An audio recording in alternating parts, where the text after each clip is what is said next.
Вот такой пациент сегодня вечером обнаружился. Заводится, работает на одном цилиндре, заводится кое-как.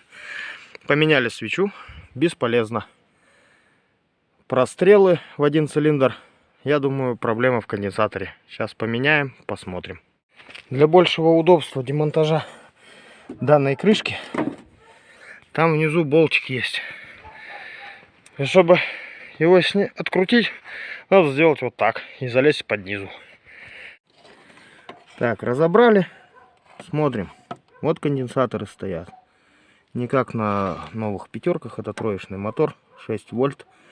Один стоит уже автомобильный, один у меня в телевизоре в старом такие стояли. Он подключен к этому кулачку, который отвечает, собственно, за правый цилиндр. Нижний кулачок, левый цилиндр. У нас правый как раз и стреляет. Сейчас заменим на автомобильный, должно все заработать. Так, ну что, заменил конденсатор, вот этот бабушкин, на жигулевский. Оказалась ошибка. На пятерках, на ежах и троечном моторе на 6-вольтовом. Вот кто бы подсказал. На 6-вольтовом верхний кулачок отвечает за левый цилиндр. Нижний кулачок за правый цилиндр. На пятерке все это наоборот. Ну вот скажите, какого хрена они это переделали? Было логично, сделали хер поймешь что. Ладно, заменили. Дальше цилиндр все равно не работал. Поменяли оба конденсатора. Не работает. Ладно, проверили бобины. Бобина рабочая. Получились окислы у нас в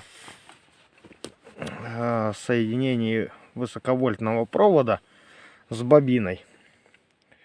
Выглядит это вот так. На обоих проводах такая беда. Решается подрезанием кусочка. Одеваешь, все нормально. Свечку заменили. И все заводится, работает теперь. Заводи.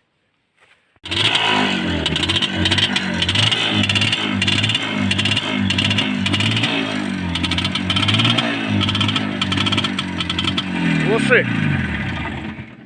Ну, я думаю, еще надо бы залезть в зажигание, потому что как-то он тяжело работает. Ну, хотя бы пока на 2 цилиндрах. Уедет домой, а там уже по желанию приедет, доделаем зажигание, посмотрим, карбюратор может быть тоже грязным. Ну все, всем пока.